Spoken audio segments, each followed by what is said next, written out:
କୁହୁକ ଥାଳି। ଗୋଟିଏ ସୁନ୍ଦର ଗାଁ ଥିଲା। ସେ ଗାଁର ନାମ ଥିଲା ନୀଳଗିରି। ନୀଳଗିରି ବହୁତ ସୁନ୍ଦର ଥିଲା। ଆଉ ସେଠିକାର ଲୋକମାନେ ବହୁତ ଶାନ୍ତ ସ୍ୱଭାବରେ ଥିଲେ। ନିଜେ ମିଶିଗୁଳି ସମସ୍ତେ ରହୁଥିଲେ। ଗାଁ ବହୁତ ଶାନ୍ତ ସ୍ୱଭାବର ଥିଲା। କିନ୍ତୁ ଗାଁ ଲୋକେ କହୁଥିଲେ ବହୁତ ପୁରୁଣା କାଳର କଥା।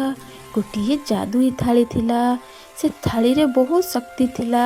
ସେହି ଥାଳିଟି ଯାହାରି ପାଖରେ ରହୁଥିଲା ତାର ଖାଇବାକୁ କିଛି ବି ଅଭାବ ହଉନଥିଲା। ସେହି ସୁନ୍ଦର ଗ୍ରାମରେ ରହୁଥିଲା ଚିକି ଓ ତା ମା ବହୁତ ଗରିବ ଥିଲେ। ତାଙ୍କ ଘରେ ଖାଇବାକୁ ମଧ୍ୟ କିଛି ରହୁନଥିଲା। ଗୋଟିଏ ଦିନ ଉପାସ ରହୁଥିଲେ ତ ଅନ୍ୟ ଦିନ ପାଣି ପିଇ ଶୋଇଯାଉଥିଲେ। ଗୋଟିଏ ଦିନର କଥା, ମା ଚିକି, ଲୋକେମାନେ କେତେ କ'ଣ ଖାଉଛନ୍ତି, ହେଲେ ମୁଁ ତୋତେ କିଛି ବି ଖାଇବାକୁ ଦେଇପାରୁନି। ତୁ ମୋତେ କ୍ଷମା କରିଦେ।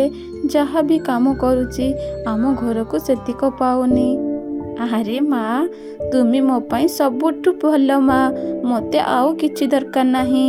ତୁମେ ଯାହା ବି କିଛି କରୁଛ ମୋରି ପାଇଁ କରୁଛ ନା। ତୁମେ ବହୁତ କଷ୍ଟ କରୁଛ, ମୁଁ କ'ଣ ଦେଖିପାରୁନି? ଏସବୁ ଚିକି ତାର ମାକୁ କହିବାକୁ ଲାଗିଲା। ଚିକି ଯେତେବେଳେ ଛୋଟ ହେଇଥିଲା ତାଙ୍କ ବାପା ତାଙ୍କୁ ଛାଡ଼ି କୁଆଡ଼େ ଚାଲି ଯାଇଥିଲେ। ସେଇ ଦିନଠାରୁ ଚିକି ମା ଚିକିର ଦାୟିତ୍ୱ ନେଉଥିଲା। ମା ମୋ ପାଇଁ ବହୁତ କଷ୍ଟ କରୁଛନ୍ତି ଆଉ ମୁଁ ତାଙ୍କ ପାଇଁ କିଛି ବି କରିପାରୁନି। ଆଜି କିଛି ବି ଘରେ ନାହିଁ। ଯାହା ବି ଅଛି ମୁଁ ତାକୁ ରୋଷେଇ କରି ମାଙ୍କ ପାଇଁ ନେଇଦେବି। ମା ଜଙ୍ଗଲ ବାଡ଼ିରେ କେତେ କ'ଣ କାମ କରୁଛନ୍ତି। ଚିକି ଏମିତି ମନରେ ଭାବି ମାଙ୍କ ପାଇଁ ଟିଫିନରେ ଖାଇବା ବନେଇ ଜଙ୍ଗଲ ଆଡ଼କୁ ଯିବାକୁ ଲାଗିଲା।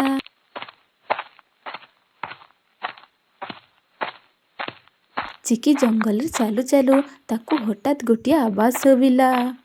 ଓମ୍ ନମଃ ଶିବାୟ, ଓମ୍ ନମଃ ଶିବାୟ। ଚିକି ସେହି ଆବାଜ ଶୁଣି ସେହି ଆଡ଼କୁ ଯିବାକୁ ଲାଗିଲା। ଓମ୍ ନମଃ ଶିବାୟ, ଓମ୍ ନମଃ ଶିବାୟ। ଗୋଟିଏ ଗଛ ମୂଳରେ ବାବା ଓମ୍ ନମଃ ଶିବାୟର ଜପ କରୁଥିଲେ। ଚିକି ମଧ୍ୟ ଯାଇ ସେଠାକୁ ପଚାରିଲା, ବାବା, ତୁମେ ଜଙ୍ଗଲ ମଧ୍ୟରେ ବସିଛ ଆଉ ତୁମେ ଭୋକିଲା ମଧ୍ୟ ଦେଖାଯାଉଛ। ତୁମକୁ ଭଲ ଲାଗୁନି କି ବାବା? ତୁମ ସ୍ୱର ବହୁତ ଗମ୍ଭୀର ଆବାଜ ହେଉଛି, ଯେମିତି ସତରେ ତୁମେ ବହୁତ ଦିନ ହେଲା କିଛି ଖାଇନ। ଏମିତି ଚିକି ବାବାଙ୍କୁ କହିବାକୁ ଲାଗିଲା। ଆଉ ଏକଥା ଶୁଣି ବାବା ମଧ୍ୟ କହିଲେ, ହଁ ଝିଅ, ତୁ ଠିକ୍ ବୁଝିପାରିଛୁ। ମୁଁ ବହୁତ ଦିନ ହେଲା ଭୋକିଲା ଅଛି। ଏମିତି ହୃଦୟ ସମସ୍ତଙ୍କର ନଥାଏ। ତୁ ମୋ ମୁହଁ ଦେଖି ସବୁ ଜାଣିପାରିଲୁ। ସତରେ ତୁ କେତେ ଭଲ ଝିଅ। ମୋତେ କିଛି ଖାଇବାକୁ ଦେଇପାରିବୁ ମା? ମୁଁ ସତରେ ବହୁତ ଭୋକିଲା ଅଛି। ବହୁତ ଦିନ ହେଲା କିଛି ଖାଇନି। ଜଙ୍ଗଲରୁ ଜଙ୍ଗଲ ଘୂରି ବୁଲୁଛି।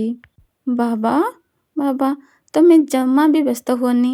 ମୋ ପାଖରେ କିଛି ଖାଇବା ଅଛି, ତୁମେ ୟାକୁ ଖାଇନିଅ। ବାବା ମଧ୍ୟ ଖାଇବାକୁ ଲାଗିଲେ। ଆରେ ମା, ତୋର ଖାଇବା ଭାରି ସୁଆଦିଆ ହେଇଛି। ହେଲେ ଏ ଖାଇବା ତୁ କାହା ପାଇଁ ନେଉଥିଲୁ? ଆଉ ଏକୁଟିଆ ଜଙ୍ଗଲରେ ତୁ କୁଆଡ଼େ ଯାଉଥିଲୁ? ବାବା, ଏ ଖାଇବା ମୁଁ ମୋ ମା ପାଇଁ ନେଇ ଯାଉଥିଲି। ସେ ଜଙ୍ଗଲ ରାସ୍ତା ବାଡ଼ି ଯେଉଁଠି ଯିଏ କାମ ଦେଉଥିଲା ସେ କାମ କରେ ଆଉ ବହୁତ ଭୋକିଲା ରୁହେ। ସେଥିପାଇଁ ମୁଁ ତା ପାଇଁ ଏ ଖାଇବା ନେଇକି ଯାଉଥିଲି। ହେଲେ ଆପଣଙ୍କୁ ଦେଖିଲି ଆପଣ ଭୋକିଲା ଅଛନ୍ତି, ସେଥିପାଇଁ ମୁଁ ଆପଣଙ୍କୁ ଏ ଖାଇବା ଦେଇଦେଲି। ଆରେ ମା, ତୋ ମନ ବହୁତ ପବିତ୍ର। ସେଇଥିପାଇଁ ତ ତୁ ନିଜେ ଭୋକିଲା ରହି ତୋ ମାଙ୍କ ପାଇଁ ଖାଇବା ନେଉଥିଲୁ। ତା ପୁଣି ଗୋଟିଏ ଗରିବ ବାବାକୁ ଦେଖି ଖାଇବାକୁ ଦେଲୁ। ବାବା, ଏ ଖାଇବା ଖାଇ ଆପଣଙ୍କ ମନ କେତେ ଶାନ୍ତ ହେଇଗଲା। ସେଇଥିରେ ମୁଁ ଖୁସି। ମୋର ଆଉ କିଛି ବି ଦରକାର ନାହିଁ। ଠିକ୍ ଅଛି, ଏବେ ମୋତେ ବିଦାୟ ଦିଅନ୍ତୁ ବାବା। ମୁଁ ଯାଇକି ମାଙ୍କ ପାଇଁ ଖାଇବା ବ୍ୟବସ୍ଥା କରିବି। ମା ସେପଟେ ଆସୁଥିବେ, ବହୁତ ଭୋକିଲା ମଧ୍ୟ ଥିବେ। ରହ ମା, ମୁଁ ତୋତେ କିଛି ଉପହାର ଦେଉଛି। ଏମିତି କହି ସେ କିଛି କହିବାକୁ ଲାଗିଲା। ଆଉ ଯାଦୁରେ ଗୋଟିଏ ସୁନ୍ଦର ଥାଳି ପ୍ରକଟ ହେଲା। ଆଉ ଏସବୁ ଦେଖି, ଇଏ କ'ଣ ବାବା? ଏ ଥାଳିର ମୁଁ କ'ଣ କରିବି?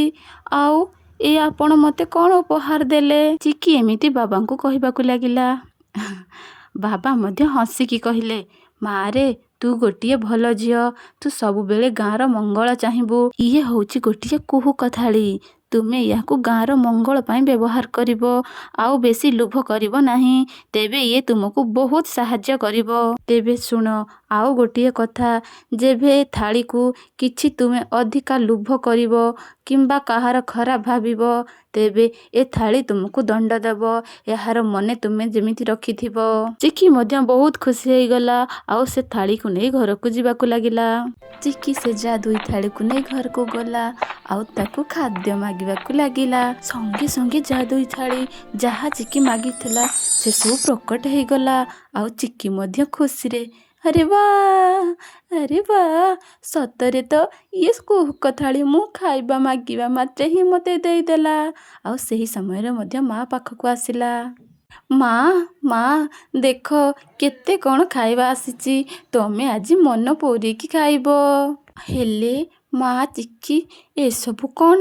ଏ ଥାଳି କ'ଣ ହଠାତ୍ ଚମକୁଛି ଆଉ ଏତେ ଗୁଡ଼ିଏ ଖାଇବା ଦେଲା? ମୁଁ ସବୁ ଦେଖିଛି ରେ ମା। ଚିକି ତା ମାକୁ ସବୁ କଥା କହିବାକୁ ଲାଗିଲା। ଚିକି ଆଉ ତା ମା ଦୁହେଁ ମିଶି ଗାଁ ଲୋକକୁ ବହୁତ ସାହାଯ୍ୟ କଲେ। ଭୋକିଲାଙ୍କୁ ଭାତ ଦେଲେ ଆଉ ସେମାନଙ୍କ ଗାଁ ବହୁତ ସୁନ୍ଦର ଓ ଶାନ୍ତିପୂର୍ଣ୍ଣ ହୋଇ ରହିଲା। କିଛି ଦିନ ବିତିଗଲା। ତାଙ୍କରି ଗାଁରେ ଗୋଟିଏ ମାଳତୀ ନାମରେ ଗୋଟିଏ ଲୋଭୀ ସ୍ତ୍ରୀ ଲୋକ ରହୁଥିଲା। ଯେବେ ସିଏ କୁହୁକ ଥାଳି ବିଷୟରେ ଜାଣିଲା ତା ମନରେ ଗୋଟିଏ ବିଚାର ଆସିଲା କି ସେ ଥାଳିକୁ ତା ପାଖକୁ ନେଇ ଆସିବ। ଆଉ ଯେବେ ସେ ଥାଳି ମୋ ପାଖକୁ ଆସିବ ମୁଁ ସୁନା ଗହଣା ଟଙ୍କା ବହୁତ କିଛି ମାଗିବି। ଗୋଟିଏ ଦିନ ସେ ଚିକି ଘରକୁ ଲୁଚି ଲୁଚି ଗଲା ଆଉ ତାଙ୍କରି ଘରରେ ଥିବା ସେ କୁହୁକ ଥାଳିକୁ ଚୋରି କରି ନେଇ ଆସିଲା।